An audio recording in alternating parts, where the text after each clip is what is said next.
Shalom saudara, apa kabar semuanya? Saya Iwan dan di video kali ini kita akan membahas materi MTPJ tanggal 25 September sampai 1 Oktober 2022. Sebelum kita membaca dan merenungkan firman Tuhan, marilah kita satu di dalam doa. Bapa di surga, terima kasih Tuhan, kami mengucap syukur padamu Tuhan. Oleh karena kebaikan-Mu, anugerah-Mu kami boleh ada sebagaimana kami ada pada saat ini. Ya Tuhan, saat ini kami hendak membaca dan merenungkan firman Tuhan, khususnya materi MTPJ tanggal 25 September sampai 1 Oktober 2022. Pimpin kami, tuntun kami, bukalah hati dan pikiran kami sehingga kami boleh mengerti apa yang menjadi kehendak-Mu dalam hidup kami.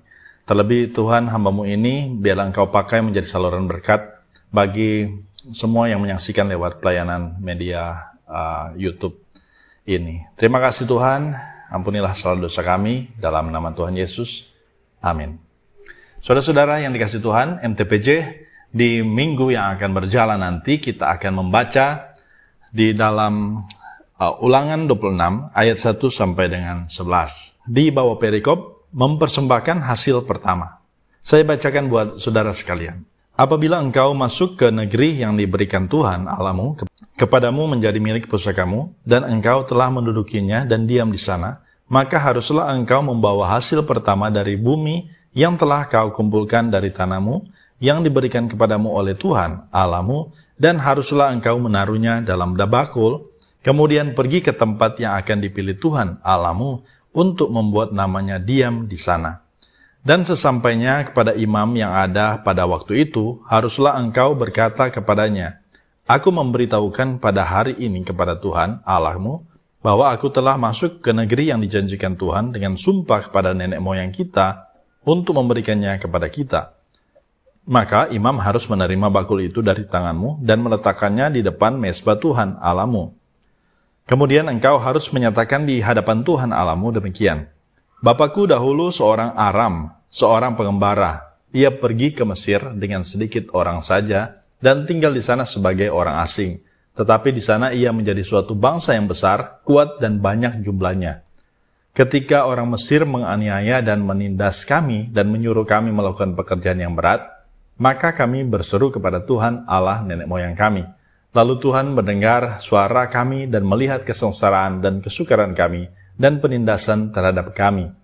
Lalu Tuhan membawa kami keluar dari Mesir dengan tangan yang kuat dan lengan yang teracung, dengan kedahsyatan yang besar dan dengan tanda-tanda serta mujizat-mujizat.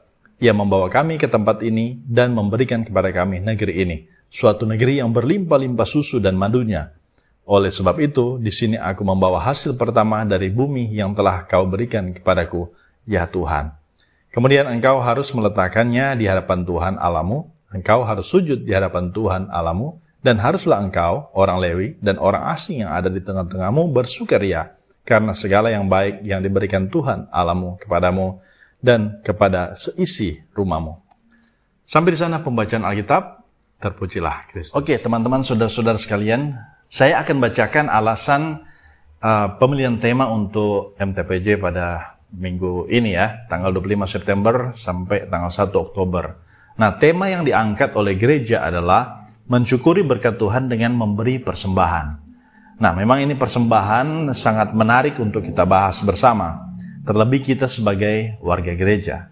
Persembahan ini adalah bagian ibadah. Saya akan bacakan alasan pemilihan tema, kenapa tema ini diangkat.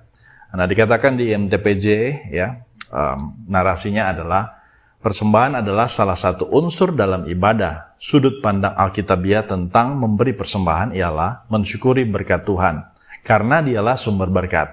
Saya sangat setuju dengan apa yang disampaikan, ya, penulis sampaikan di MTPJ ini. Karena persembahan itu adalah berkat dari Tuhan yang Tuhan sudah berikan dalam kehidupan kita.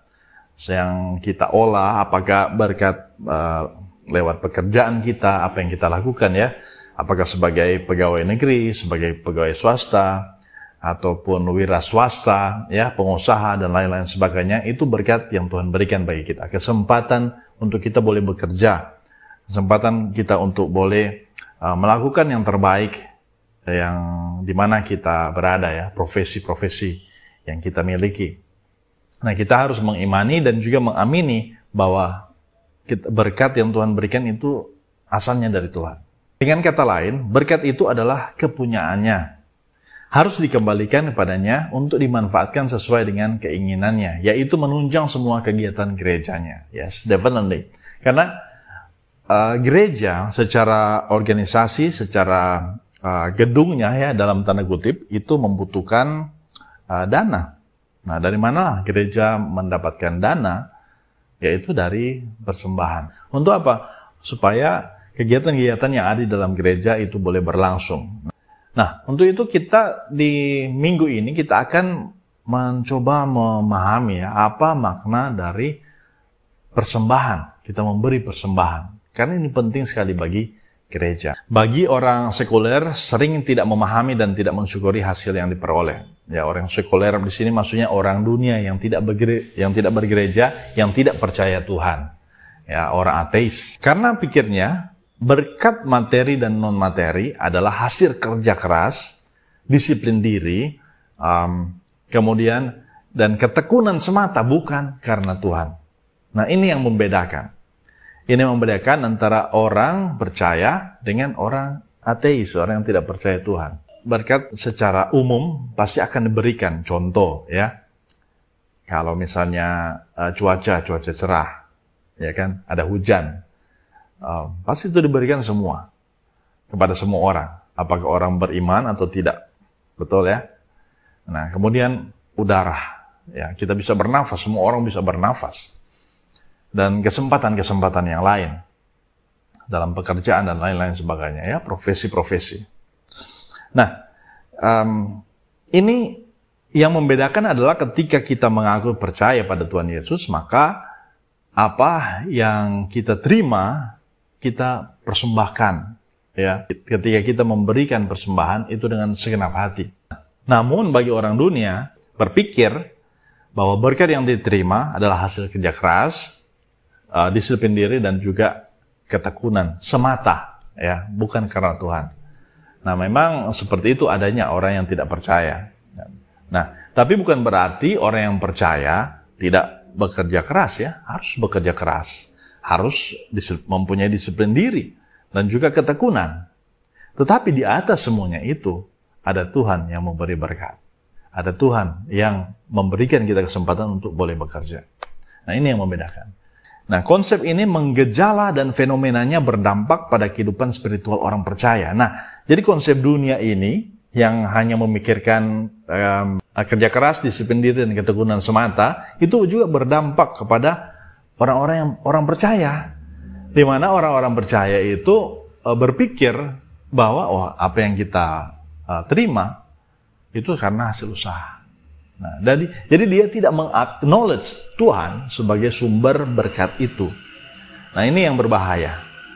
Harus diberikan pemahaman lagi. Dan itu harus dikasih tahu ya kepada anggota jemaat. Bahwa kita harus bersyukur karena Tuhanlah yang memberi. Tuhanlah sumber segala-galanya. Ya, ada orang percaya yang tidak memberi persembahan. Karena ya tidak mau memberi alias pelit. Ada juga yang tidak tahu mengucap syukur saat menerima berkat.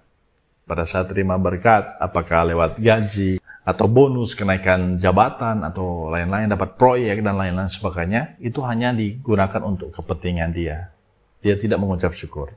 Itu terjadi. Ada juga yang takut kekurangan atau kehabisan. Ada yang memang tidak memahami hakikat memberi persembahan. Di mana saya sudah sampaikan tadi itu adalah ucapan syukur kita. Ucapan syukur kita. Nah, untuk itu saudara-saudara yang dikasih Tuhan, Alkitab memberi kesaksian tentang bagaimana seharusnya orang percaya memahami dan mempraktekkan hidup mengucap syukur. Karena apa yang kita terima sebagai orang percaya itu semua datanya dari Tuhan. Nah, sekali lagi ya, dari Tuhan semata. Nah, untuk itu, mempraktekannya salah satunya adalah dengan memberi persembahan. Ya, tadi di awal sudah disebutkan bahwa persembahan adalah salah satu unsur di dalam kita beribadah pada Tuhan. Nah, di dalam pembacaan kita itu menarik sekali karena pembacaan kita mengangkat sebuah bacaan dengan perikop mempersembahkan hasil pertama. Nah, lewat tema inilah gereja diajak untuk mensyukuri berkat Tuhan dengan memberi persembahan. Untuk itulah gereja mengangkat tema ini, mensyukuri berkat Tuhan dengan memberi persembahan. Saudara-saudara yang dikasihi Tuhan, kitab Ulangan ini atau dalam bahasa Ibrani disebut Hadebarim, yang artinya berhikmat dan penting sekali. Nah, seperti yang sudah disampaikan tadi bahwa kitab Ulangan ini adalah perkataan-perkataan Musa atau pengajaran-pengajaran Musa yang diberikan oleh Tuhan kepadanya dan disampaikan kepada generasi kedua dari bangsa Israel. Nah, generasi kedua ini adalah mereka yang dibesarkan di padang gurun, nah, sebelum mereka memasuki tanah Kanaan, tanah yang dijanjikan Tuhan bagi mereka. Perikop Ulangan 26 ayat 1-11 dimulai dengan penekanan bahwa apabila engkau masuk ke negeri yang dijanjikan oleh Tuhan Allahmu kepadamu menjadi milik pusakamu, maka haruslah engkau membawa hasil pertama. Nah, negeri yang menjadi milik pusaka menunjuk pada dua hal. Yang pertama, negeri itu 100% bukan milik mereka dan diberikan oleh Tuhan sebagai pengenapan janjinya kepada nenek moyang Israel. Yang kedua artinya, negeri yang menjadi milik pusaka secara geografis dan ekonomis adalah subur, indah, baik, dan akan berlimpah segala yang ditanam atau diolah di tanah itu. Nah, untuk itu, bangsa Israel yang sudah diberikan satu tanah pusaka kepada nenek moyang mereka dan mereka menerimanya, itu kemudian harus mengakui Allah sebagai sang pemberi segala sesuatu yang baik dan harus selalu diingat dan juga disyukuri. Tentu saja dengan cara mempersembahkan ucapan syukur pada Tuhan yang dilakukan menurut hukumnya. Dan dalam hal ini kita belajar tentang memberikan persembahan dari hasil yang pertama. Apa yang menjadi hasil pertama dari tanah yang telah diolah? Harus dibawa di depan mezbah Tuhan. Persembahan hasil pertama intinya adalah untuk mengingatkan berkat Tuhan, kasih setia Tuhan yang telah memberi buah dari tanaman mereka. Juga mereka harus ingat kebaikan Tuhan yang telah membawa mereka keluar dari tanah Mesir. Persembahan hasil pertama menunjuk pada keunggulan dan kualitas hasilnya yang terbaik, dan itulah yang harus diberikan kepada Tuhan. Nah, saudara-saudara yang dikasihi Tuhan, bagaimana dengan kita yang hidup di zaman modern pada saat ini? Apakah perintah Tuhan lewat Musa kepada bangsa Israel masih berlaku bagi kita? Nah, jawabannya adalah ya dan tidak. Kenapa saya mengatakan begitu? Pertama, alasannya adalah perintah yang disampaikan Musa kepada bangsa Israel itu adalah kepada bangsa Yahudi. Nah, di mana kita saat ini bukan orang Yahudi. Kita ini adalah orang Kristen. Orang yang percaya pada Tuhan Yesus Kristus. Di mana Tuhan Yesus telah menggenapi seluruh nubuatan yang ada di Perjanjian Lama. Dia mengajarkan kepada kita bahwa yang paling penting di sini adalah sikap hati dalam kita memberikan persembahan. Nah, saudara-saudara yang dikasihi Tuhan, di dalam Lukas 21 ayat 1-4, kita bisa melihat di sana bahwa ada orang kaya yang memberikan persembahan dan juga ada janda miskin yang sama-sama juga memberikan persembahan, di mana dia memasukkan 2 peser ke dalam peti itu, peti persembahan itu. Nah, apa yang dikatakan Tuhan Yesus tentang persembahan janda miskin itu? Di ayatnya yang ketiga dan keempat, dia berkata, "Aku berkata kepadamu, sesungguhnya janda miskin ini memberi lebih banyak daripada semua orang itu. Sebab mereka semua memberi persembahannya dari kelimpahannya, tetapi janda ini memberi dari kekurangannya. Bahkan ia memberi seluruh nafkahnya."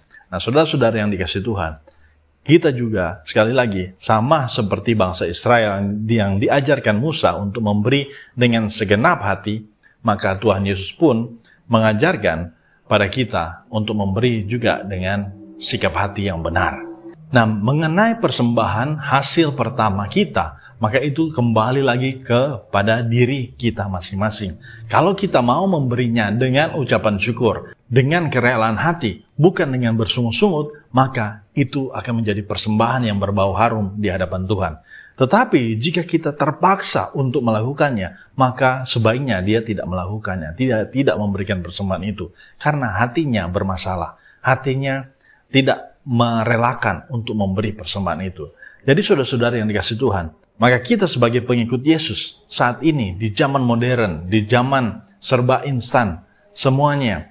Ketika kita rela mau memprioritaskan, rela untuk menyerahkan seantero kehidupan kita kepada Tuhan, maka sebetulnya itu adalah persembahan yang sejati. Seperti di dalam kitab Roma, pasal 12 ayat 1, Paulus mengatakan supaya kita mempersembahkan tubuh kita sebagai persembahan yang hidup, yang kudus, dan yang berkenan kepada Allah. Karena apa? Karena itu adalah ibadah kita yang sejati. Saudara-saudara yang dikasihi Tuhan, di dalam surat Paulus kepada jemaat yang ada di Korintus yang kedua, pasalnya yang ke-9 ayat 7 dan 8 dikatakan, hendaklah masing-masing memberikan menurut kerelaan hatinya, jangan dengan sedih hati atau karena paksaan, sebab Allah mengasihi orang yang memberi dengan sukacita. Dan Allah sanggup melimpahkan segala kasih karunia kepada kamu, supaya kamu senantiasa berkecukupan di dalam segala sesuatu dan malah berkelebihan di dalam pelbagai kebajikan. Karena kita harus benar-benar berhati-hati, karena berbicara tentang persembahan, begitu banyak orang yang beralasan dengan ayat-ayat tertentu membuat jemaat menjadi terbeban, yang menakuti jemaat dengan kalau kita tidak memberikan persembahan, maka kita akan dikutuk oleh Tuhan. Kalau kita tidak memberikan perpuluhan, maka kita juga tidak akan menerima berkat-berkat Tuhan. Hati-hati saudara-saudara, jangan sampai kita terjebak dengan orang-orang yang mengatakan seperti itu. Karena apa saudara-saudara? Karena Tuhan Yesus sebetulnya melihat hati kita. Kalau kita mau memberi persembahan, maka kita harus memberinya dengan kerelaan hati yang penuh dengan ucapan syukur. Biarlah melalui firman Tuhan pada saat ini, kita senantiasa mensyukuri berkat Tuhan dengan memberi persembahan. Ingat, persembahan berdasarkan dengan hati yang tulus dan murni, bukan dengan paksaan. Jangan sampai kita dibebankan dengan aturan-aturan yang sifatnya untuk manusia saja. Tapi kita mau mempersembahkan kehidupan kita, mempersembahkan materi kita untuk kemuliaan Tuhan. Kiranya Tuhan memberkati kita dengan firman-Nya. Amin.